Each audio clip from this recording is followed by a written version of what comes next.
Assalamualaikum warahmatullahi wabarakatuh. Berjumpa kembali dengan saya pada mata kuliah Rekayasa Energi Terbarukan APE 616311. Kali ini saya akan membahas mengenai konversi energi biomasa selanjutnya, yaitu torefaksi. Tujuannya adalah untuk mengetahui konversi biomasa melalui proses torefaksi.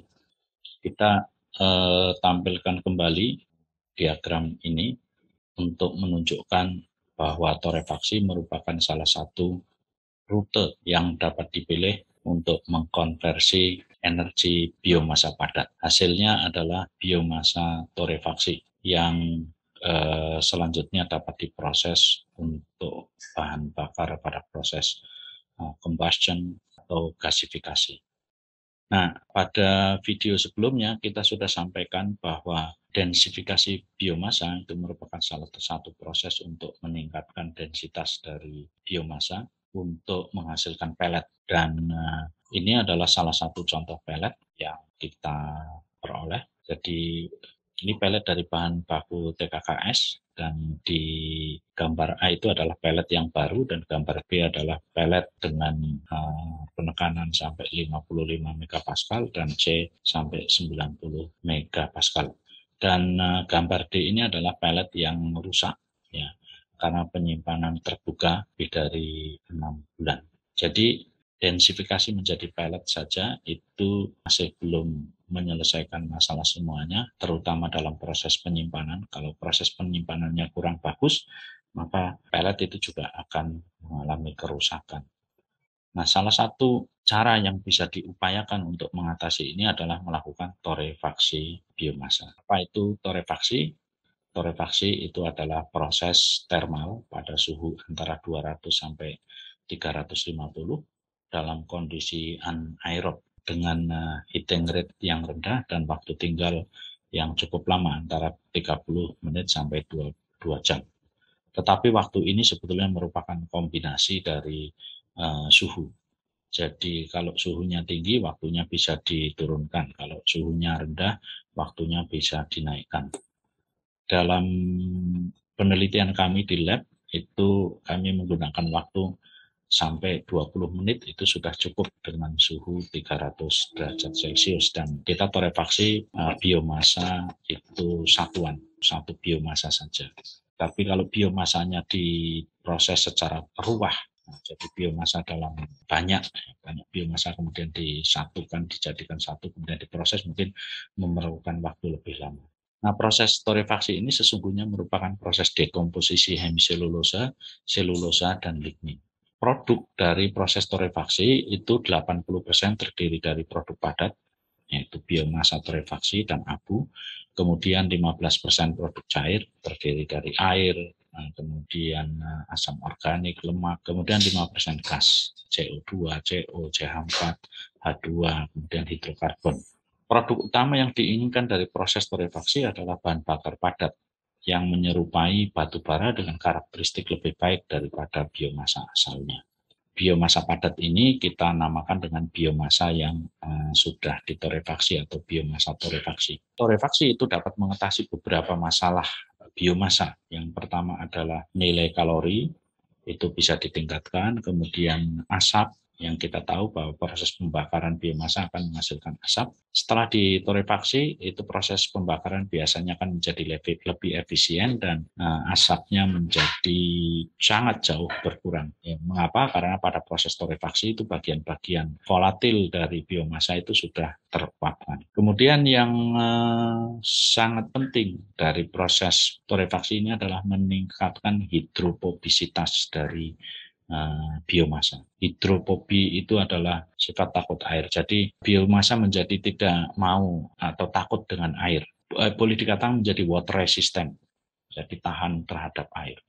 Ada beberapa istilah torefaksi yang juga bisa ditemui di dalam beberapa literatur. Yang pertama itu adalah roasting. Jadi di gambar sebelah kanan ini kita sajikan itu gambar orang sedang atau proses menyangrai kopi, coffee roasting. Jadi sesungguhnya torefaksi biomasa itu berakar pada proses coffee roasting. Jadi dalam proses roasting kopi atau menyangrai kopi ini, kopi juga masih berbentuk kopi, artinya bentuk biomasanya masih kopi, tidak menjadi arang kopi, nanti akan berbeda. Sehingga taste-nya ya masih taste kopi. Kemudian istilah yang lain adalah high temperature drying, pengeringan pada suhu yang tinggi, atau wood cooking. Kemudian yang lainnya adalah mid pyrolysis, pyrolysis sedang, atau pre-pyrolysis, atau bahkan pre-pyrolysis. Jadi ya, awal pyrolysis. Kemudian istilah yang lain yang bisa ditemui adalah mid thermal treatment atau wood browning, pencoklatan kayu. Jadi ini ada beberapa istilah yang bisa ditemui di dalam literatur dan ini adalah sepadan dengan proses torefaksi. Mungkin kita akan juga memperoleh istilah-istilah lain yang dengan maksud yang sama, yaitu untuk proses torefaksi. Nah, tadi kita katakan bahwa torefaksi merupakan proses termal pada suhu antara 200 sampai 350 derajat dalam kondisi anaerob. Heating rate-nya rendah dan waktu tinggal lama. Nah, proses torefaksi itu adalah proses dekomposisi hemiselulosa, selulosa, dan lignin. Dan gambar di sebelah kanan ini adalah gambar tipikal yang diperoleh dari eksperimen menggunakan TGA, Thermographic Analysis. Dan kita bisa melihat di sini ada beberapa jenis bahan yang dihasilkan dari proses analisa menggunakan termografi metrik. Ada selulose, ada lignin, kemudian ada lignin kayu, kemudian ada kayu, dan ada hemiselulose. Ini untuk memperlihatkan kepada kita watak dari masing-masing komponen penyusun biomasa ini dalam perlakuan termal. Pada sumbu Y itu adalah perubahan berat dan pada sumbu X adalah suhu proses. Kita lihat bahwa sampai suhu 200 derajat Celcius, praktis biomasa ini tidak mengalami perubahan berat yang berarti. Ada penurunan sedikit ya, terjadi proses pengeringan. Beberapa jenis komponen, jadi hemiselulose dan lignin itu sebetulnya sudah melalui terdekomposisi di daerah ini. Tetapi kita bisa perhatikan bahwa dekomposisi yang hebat itu terjadi pada hemiselulose. Kita lihat bahwa dari suhu 200 sampai 350 derajat Celcius praktis terjadi dekomposisi hemiselulose yang sangat signifikan. Sedangkan komponen lain ya misalnya lignin dan selulose itu juga mengalami dekomposisi tetapi dalam derajat yang lebih rendah dibandingkan hemiselulose.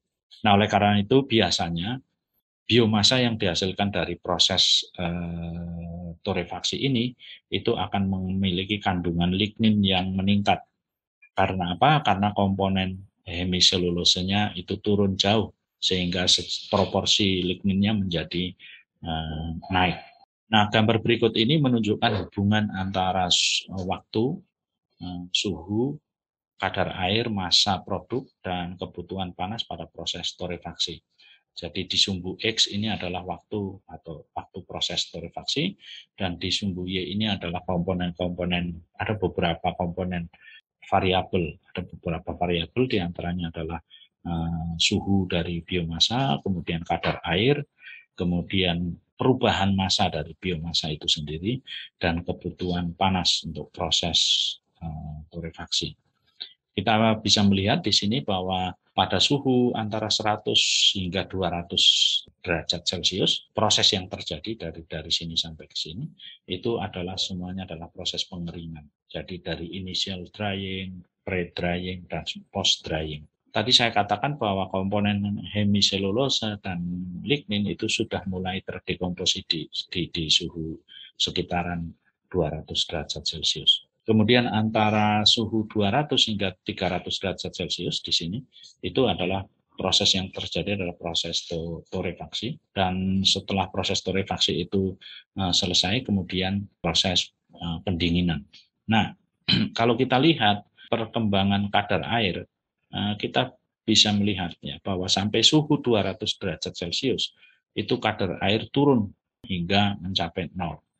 Nah, setelah suhu 200 derajat Celcius praktis biomasa sudah tidak lagi mengandung air. Meskipun dalam kenyataan setelah akhir proses torefaksi, biomasa juga masih memiliki kadar air mungkin sekitar 1% atau 2%. Kemudian massa biomasa sampai suhu 200 praktis juga hanya sedikit sekali yang turun karena hanya komponen air saja.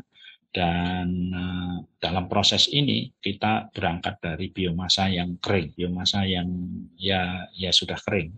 Kemudian biomasa ini mengalami proses penurunan yang signifikan setelah suhu 200 derajat Celcius, yaitu dalam proses torefaksi ini. Biomasa mengalami penurunan. Kemudian kebutuhan panasnya itu bisa kita lihat, kebutuhan panasnya naik ya, seiring dengan waktu, dan tentu saja suhu mencapai puncaknya pada proses torefaksi antara suhu 200 hingga 300 derajat Celcius. Dan setelah proses cooling, kebutuhan panasnya itu mulai turun. Nah, kalau kita lihat rezim suhu dari proses torefaksi untuk ketiga komponen biomasa, yaitu hemiselulose, lignin, dan selulose, bisa kita lihat di sini, ini paling kiri, gambar paling kiri adalah hemiselulose, lignin, dan selulose. Pada suhu yang rendah, ya, kita perhatikan pada suhu yang rendah terjadi devolatilisasi dan karbonisasi terbatas pada hemiselulose. Pada suhu yang lebih tinggi, dekomposisi hebat terjadi pada hemiselulose, menjadi komponen volatil, meninggalkan komponen yang menyerupai arang. Sedangkan lignin dan selulose mengalami devolatilisasi dan karbonisasi yang terbatas. Ya, artinya mereka memerlukan suhu yang lebih tinggi lagi untuk proses devolatilisasi dan karbonisasi yang signifikan. Dan di daerah ini ya, antara 200 sampai 300 itu adalah proses torefaksi. Kami melakukan proses torefaksi di lab itu biasanya pada sekitaran suhu antara 250 sampai 290 dengan waktu antara 10 sampai 30 menit. Nah, jadi tergantung berapa suhunya. Apa yang dihasilkan dari proses torefaksi? Proses torefaksi akan menghasilkan satu biomasa padat yang kita namakan sebagai biomasa torefaksi. Nah, kita bisa lihat, ini adalah gambar pelet dari kayu karet. Gambar yang paling kiri adalah pelet yang tidak mengalami proses. Kemudian berturut-turut di sebelah kanannya itu adalah pelet yang mengalami proses torefaksi dengan derajat yang berbeda-beda. Jadi yang gambar nomor 2 itu adalah pelet kayu karet yang sudah ditorefaksi dan berubah dengan warna coklat muda. Gambar selanjutnya itu berubah menjadi coklat tua, dan gambar yang paling kanan itu menjadi hitam, black pellet. Tetapi ini adalah biomasa, bukan arang. Jadi black pellet ini biomasa, bukan arang, tapi ya hanya biomasa yang sudah ditorefaksi. Jadi tentu saja karakteristiknya akan berbeda dengan biomasa asalnya. Proses torefaksi itu akan merubah komposisi atom dari biomasa. Nah, di dalam gambar ini kita lihat, ini gambar ini menunjukkan rasio atom H terhadap C dan rasio atom O terhadap C dari beberapa jenis biomasa dan batu bara. Kita melihat bahwa di bagian kiri ini adalah batu bara dan arang, batu bara dan arang dengan rasio atom OC itu sampai sekitar 0,1 dan rasio atom Hc itu antara 0,4 sampai 0,8. Sedangkan biomasa pada umumnya itu memiliki rasio atom OC dan rasio atom Hc yang lebih tinggi. Di sini misalnya itu miscanthus ini memiliki rasio atom OC sekitar 0,7 dengan rasio atom Hc itu sekitar 1,5. Nah, oleh karena itu biomasa memiliki nilai energi atau nilai kalori yang lebih rendah dibandingkan dengan batu bara karena rasio atom OC-nya yang proses torefaksi itu akan menurunkan rasio atom OC dan rasio atom Hc dari biomasa turun ke kiri sehingga Biomasa ini akan mendekati karakteristik yang menyerupai batu bara. Paling tidak batu bara muda. Kita bisa lihat di sini ada miskanthus yang ditorefaksi pada suhu 240 selama 10 menit. Sudah menurunkan rasio atom OC dan rasio atom HC.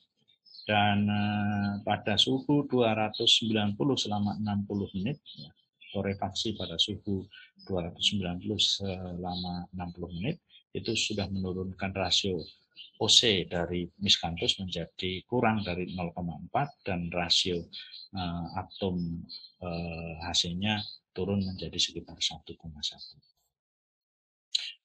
Penelitian kami menggunakan pelet tandan kosong kelapa sawit, ya, itu berhasil menurunkan rasio atom OC itu hingga 0,5. Kemudian perubahan-perubahan lain yang penting itu adalah meningkatkan heating value atau nilai energi atau nilai kalori dari 15,8 menjadi 17,9. Tentu saja ini peningkatan yang belum optimal. Artinya masih perlu dicari waktu dan suhu torefaksi yang optimal. Pada diagram ini kita bisa lihat dengan jelas bahwa biomasa berada di sebelah kanan yang memiliki rasio atom OC dan rasio atom HC yang besar. Sementara batu bara itu berada di sebelah kiri. Nah, proses torefaksi itu adalah untuk meningkatkan heating value atau nilai kalori dari biomasa. Dengan cara apa? Memperkecil atau menurunkan rasio atom OC dan rasio atom HC. Biomasa yang sudah ditorefaksi itu akan memiliki sifat-sifat yang lebih baik dibandingkan dengan biomasa asalnya. Yang pertama adalah biomasa menjadi hidrofobik atau menjadi takut air atau water resistant akibat hancurnya ikatan OH selama proses torefaksi. Karena biomasa menjadi hidrofobik, tidak menyerap air, maka aktivitas biologis seperti dekomposisi biologis akibat jamur, mikroorganisme yang lain itu menjadi sangat rendah. Dan hal ini akan sangat berguna dalam memperpanjang umur simpan. Dan yang paling penting itu adalah menghindari peristiwa self-ignition. Self-ignition ini bisa mengakibatkan terjadinya kecelakaan berupa kebakaran. Tidak banyak terjadi proses ini, tetapi setidaknya di seluruh dunia hingga sekitar tahun 2018-an telah dilaporkan ada sekitar 20 kasus kebakaran yang diakibatkan oleh self-ignition ini di kilang-kilang atau di silo-silo penyimpanan biomasa. Kemudian biomasa menjadi getas. Dan ini sangat berarti karena energi penggilingannya itu menjadi turun mencapai 90%. Jadi biomasa yang sudah ditorefaksi ketika digiling menjadi lebih mudah. Kita hanya memerlukan energi untuk penggilingan 10% saja. Kemudian tadi seperti saya katakan bahwa proses torefaksi ini akan meningkatkan proporsi lignin, meningkat antara 10-15% sehingga memudahkan untuk dibuat menjadi pelet. Kita tahu bahwa lignin dalam proses pembuatan pelet itu akan berperan sebagai perekat alami. Kemudian biomasa juga akan meningkat porositasnya. Nah, dengan demikian biomasa akan menjadi lebih reaktif dan dalam proses pembakaran maupun gasifikasi. Tentu saja densitas energinya menjadi meningkat. Dalam proses torefaksi, massa biomasa akan turun sekitar 30% dan nilai energinya secara keseluruhan itu juga akan turun sekitar 10%. Sehingga densitas energinya akan naik menjadi 1,3%, yaitu berasal dari 90% dibagi 70%.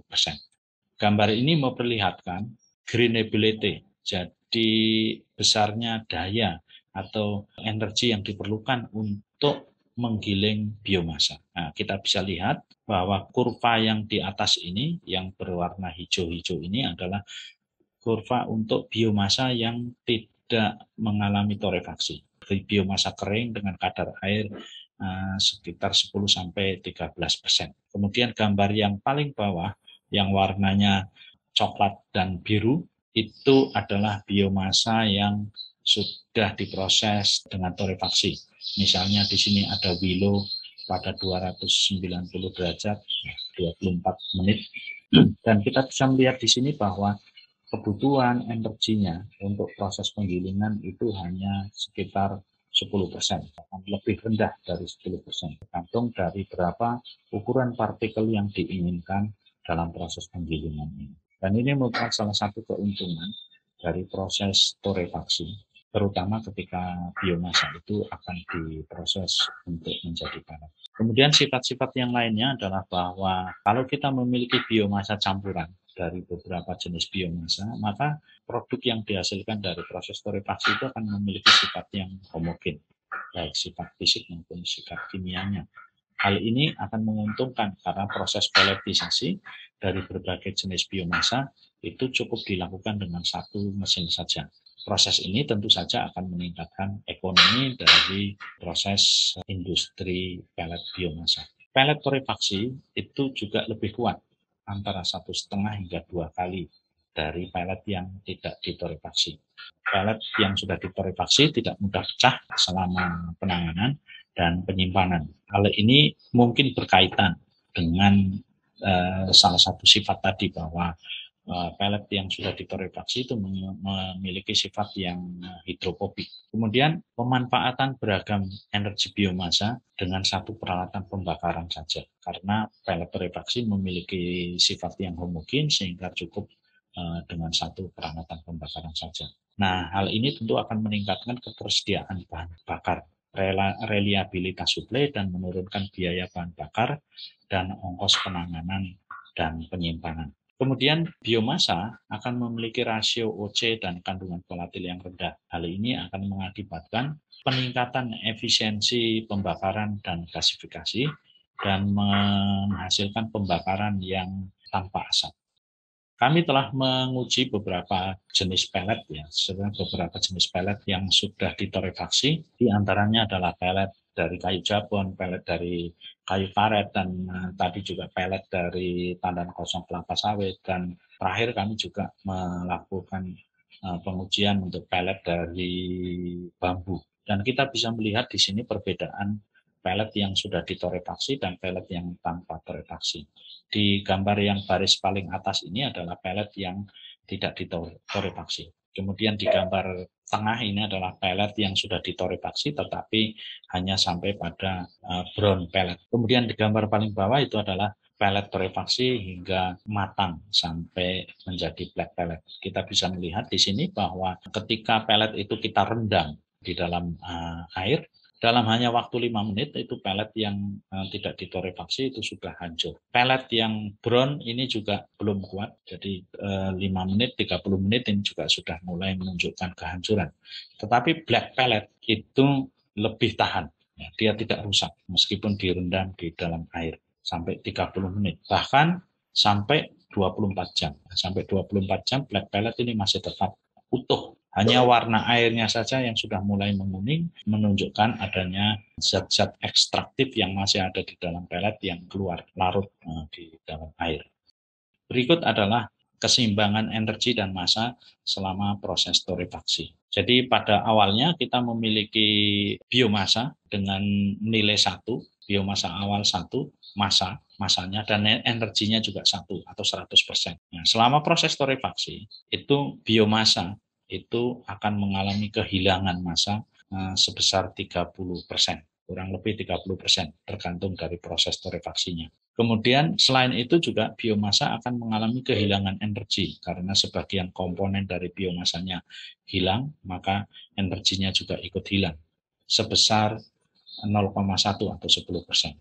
Sehingga di akhir proses dari torefaksi kita akan memiliki biomasa padat atau biomasa torefaksi sekitar 0,7 dari aslinya atau 70% dari biomasa awalnya dengan nilai energi 0,9, sehingga densitas energinya berubah menjadi 1,3. Jadi proses torefaksi ini meningkatkan densitas energi hingga sekitar 30%, yaitu menjadi 1,3.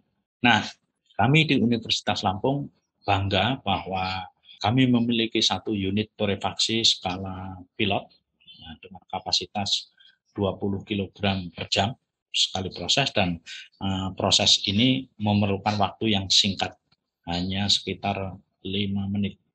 Fasilitas ini kita peroleh berkat kerjasama antara Universitas Lampung dengan KIER, Korean Institute of Energy Research, dan kita sudah memanfaatkan fasilitas ini untuk proses-proses torefaksi beberapa jenis pelet seperti tadi saya sampaikan. Jadi ada pelet TKKS, ada pelet bambu, pelet kayu jabon, pelet kayu karet. Ya, kita sudah coba proses torefaksi di sini, dan fasilitas ini sebetulnya terdiri dari ini adalah kombustor untuk menghasilkan panas yang digunakan di dalam proses torefaksi. Dan ini ada kolom di mana kolom ini itu akan mengalirkan pelet dari satu feeder, di sini feeder atau hopper. Pelet akan dialirkan ke dalam kolom, dan pada saat yang sama gas panas dari hasil pembakaran bahan bakar, kita menggunakan LPG untuk penelitian ini, itu dialirkan ke atas. Jadi alirannya adalah counterflow.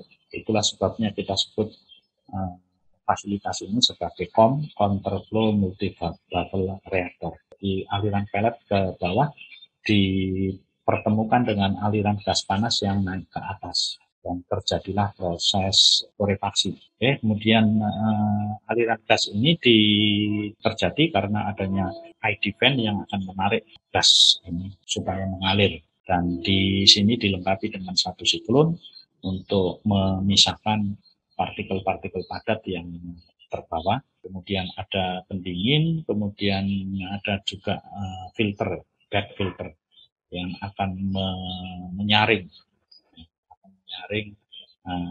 partikel-partikel debu dan mungkin ya partikel-partikel debu yang berukuran kecil supaya tidak ikut supaya tersaring dan gasnya lebih bersih. Di dalam fasilitas ini kita juga dilengkapi dengan satu control room, di mana kita bisa melakukan pengendalian di sini, terutama adalah untuk mengatur berapa suhu prosesnya dan berapa aliran gas yang diinginkan.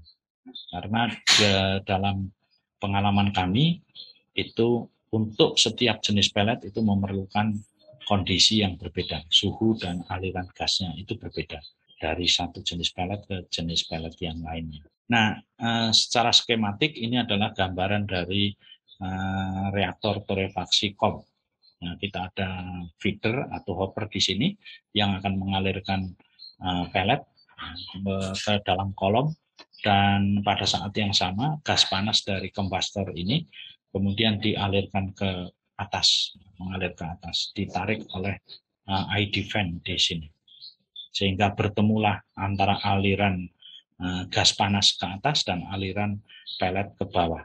Nah, selama proses bertemunya pelet dengan gas panas itulah terjadi proses torefaksi.